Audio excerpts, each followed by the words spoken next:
정희는 벤치에 앉아 있었다. 손에는 따뜻한 캔이 들려 있었는데 그 따뜻함이 서서히 사라지고 있었다. 처음엔 분명 따뜻했는데 시간이 지나면 따뜻함은 미지근함이 된다. 정희는 그 미지근함이 오늘은 유난히 또렷하게 느껴졌다. 정희는 시계를 보지 않았다. 시계를 보면 시간이 숫자가 되고 숫자가 되면 기다림이 증거가 되니까. 정희는 증거를 만들고 싶지 않았다. 그래서 손끝으로만 시간을 느꼈다. 캔은 점점 덜 따뜻해졌다. 정희는 그 사실을 인정했다. 그리고 그 말이 떠올랐다. 금방요.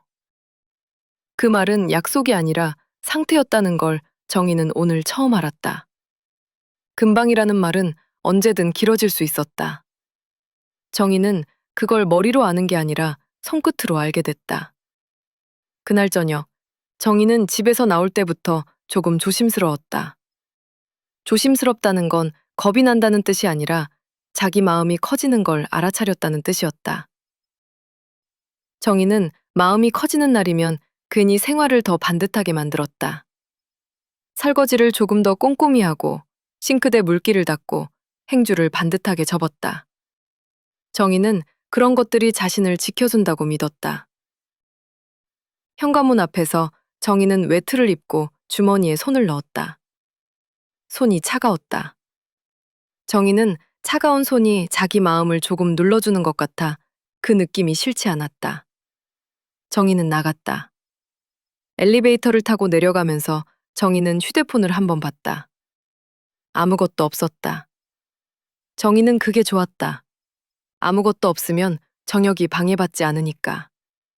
정희는 이제 저녁이라는 단어를 가끔 마음속에서 꺼내보곤 했다. 그 단어를 붙이면 자기 시간이 조금 단단해지는 느낌이 들었다. 정희는 그 단단함이 아직 낯설지만 버려지진 않는다는 걸 알았다. 밖은 차가웠다. 정희는 주머니에 손을 넣고 편의점 쪽으로 걸었다. 편의점 불빛이 보이면 정희는 늘 멈추지 않으려고 해봤다. 그리고 늘 멈췄다. 오늘도 그랬다. 정희는 문 앞에서 잠깐 멈췄다가 문을 열었다. 따뜻한 공기가 얼굴을 감싸고 온장고의 불빛이 정희를 안쪽으로 끌었다. 정희는 온장고 앞에 섰다. 한 개를 집었다. 그리고 손이 다시 들어갔다. 정희는 두 개를 들고 있다는 사실을 오늘은 조금 더 빨리 알아차렸다. 정희는 두 개가 이제는 누군가 때문이 아니라 자기 때문일 수도 있다는 생각을 했다. 따뜻함을 손에 쥐고 있으면 자기 마음이 덜 흔들릴 것 같아서. 정희는 계산대에 올렸다. 봉투를 받아 들고 나왔다. 바깥 공기는 차가웠지만 봉투 안의 온기가 정희 손을 조금 덜 차갑게 만들었다. 정희는 공원으로 걸었다.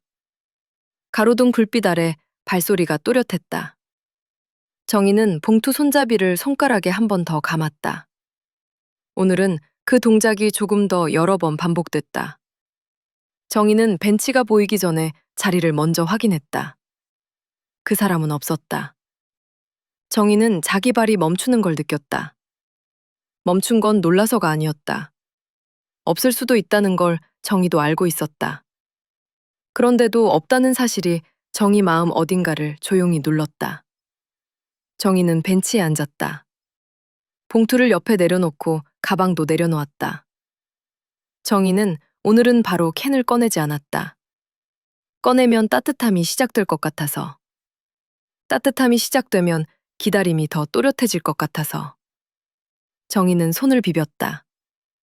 바람이 불었다. 정희는 외투 깃을 세웠다. 정희는 기다리는 게 아니다 라는 말을 오늘은 하지 않았다. 그 말을 하면 오히려 더 기다리는 사람이 될 것 같아서. 정희는 그냥 앉아 있었다. 조용히. 자기 마음이 어디로 가는지 한번 보고 싶었다. 정희는 봉투를 열었다. 캔 하나를 꺼냈다. 손끝이 따뜻해졌다. 정희는 캔을 열지 않았다. 열면 시간이 더 명확해질 것 같았다. 정희는 그저 손에 쥐고만 있었다. 얼마나 지났을까? 정희는 여전히 시계를 보지 않았다. 대신 손끝으로 알았다. 캔이 덜 따뜻해졌다. 따뜻함이 미지근함 쪽으로 옮겨가고 있었다. 정희는 그 순간 자기 마음이 조금 웃겼다. 사람을 기다리면서 시계 대신 캔의 온도로 시간을 재는 사람. 정희는 자기가 그런 사람이 될 줄 몰랐다. 정희는 그런 자신이 싫지 않았다. 싫지 않다는 사실이 정희를 조금 더 이상하게 만들었다. 정희는 캔을 봉투에 다시 넣었다. 그리고 결심이라기보다는 작은 선택을 했다. 오늘은 이 자리에서 끝내자. 정희는 일어났다. 봉투를 들고 벤치에서 한 걸음 떨어졌다. 정희는 벤치를 한 번 더 보지 않았다. 한 번 더 보면 다시 앉을 것 같아서. 정희는 공원 입구 쪽으로 걸었다. 가로등 불빛이 조금 더 밝아졌고 찬 공기가 얼굴을 스쳤다. 정희는 그 공기가 오히려 정신을 맑게 해주는 것 같아 숨을 한 번 깊게 들이마셨다. 그때 정희는 멀리서 누군가를 봤다. 처음엔 확신이 없었다. 사람은 밤에 다 비슷하게 보이기도 하니까.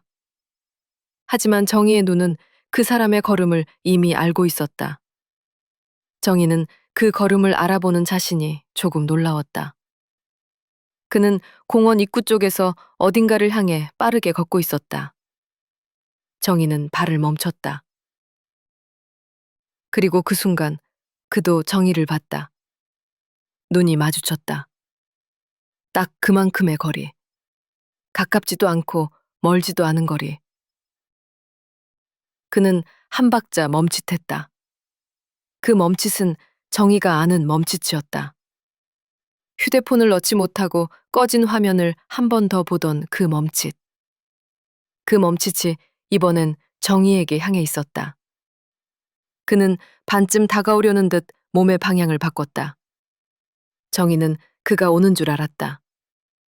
정희는 자기 손이 봉투 손잡이를 꽉 쥐는 걸 느꼈다.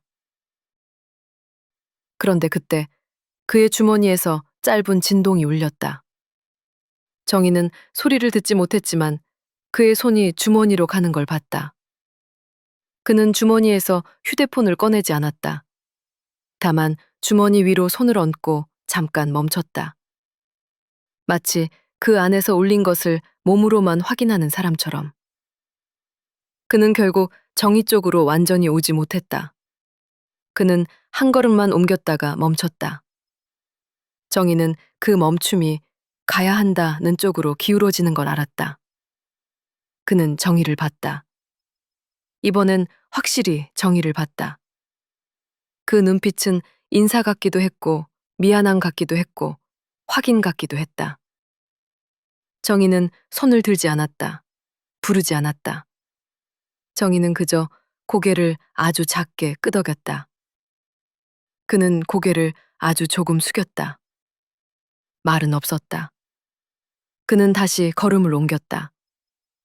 정희는 그가 돌아서는 속도가 조금 빠르다는 걸 느꼈다. 정희는 그 빠름이 그 사람의 습관이 아니라 그 사람의 사정일 거라고 생각했다. 정희는 그 사정을 묻지 않았다. 묻지 않는 대신 정희는 자기 봉투를 내려다봤다. 봉투 안에는 따뜻했던 캔이 2개 있었다. 정희는 그중 하나를 자기 몫으로 확정했다. 정희는 오늘은 건네지 않아도 된다고 자기에게 말했다. 건네지 않았다고 해서 없던 일이 되는 건 아니니까. 정희는 그가 반쯤 다가오다 멈춘 순간이 오늘의 대화였다고 생각했다. 정희는 공원을 나왔다. 편의점 불빛이 다시 보였다. 정희는 문 앞에서 잠깐 멈췄다가 그대로 지나쳤다. 오늘은 더 따뜻한 걸 만들고 싶지 않았다. 정희는 집으로 올라갔다. 불을 켰다. 탁자 위는 비어 있었다. 정희는 봉투를 내려놓았다. 2개 중 1개를 꺼냈다. 캔은 이미 따뜻하지 않았다. 정희는 그 미지근함을 손끝으로 느꼈다. 정희는 미지근한 캔을 괜히 탓하지 않았다. 따뜻함은 언제나 유지되는 게 아니라는 걸 정희는 오늘 배웠다. 정희는 주전자에 물을 올렸다. 물이 끓는 소리가 부엌을 채웠다. 정희는 컵에 물을 따랐다. 따뜻한 김이 올라왔다. 정희는 두 손으로 컵을 감쌌다. 온기가 손끝으로 들어왔다. 정희는 문득 자기 마음속에서 단어 하나를 꺼냈다. 금방이 아니라 다른 단어. 정희는 조용히 생각했다. 저녁은 누구의 허락을 받아야만 생기는 시간이 아닐지도 모른다고. 정희는 그렇게 생각하고도 바로 결론을 내리지 않았다. 정희는 오늘 밤을 말로 정리하지 않기로 했다. 다만 한 가지는 분명했다. 정희는 이제 금방이라는 말을 그대로 믿지 않을 것이다. 그 대신 자기 손끝이 느끼는 온도를 조금 더 믿어보기로 했다. 정희는 따뜻한 물을 한 모금 마시고 조용히 컵을 내려놓았다. 그리고 내일 저녁이 어떤 온도로 올지 아직은 모른 채로 불을 껐다.